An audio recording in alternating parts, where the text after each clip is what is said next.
This tutorial will show you how to set up sequences in Adobe Premiere for YouTube videos. First of all, open your Adobe Premiere.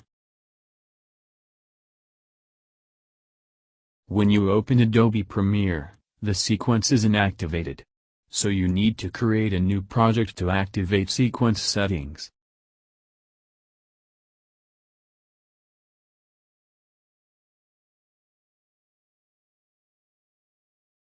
Now we have created a new project, but still the sequence is inactivated.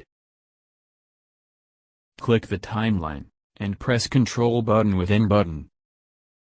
Click ARRI, and click 1080p, select ARRI 1080p 23.976. Now we have set up sequence for 1080p. Go to Sequence, click Sequence Settings, and you can check out all the details here.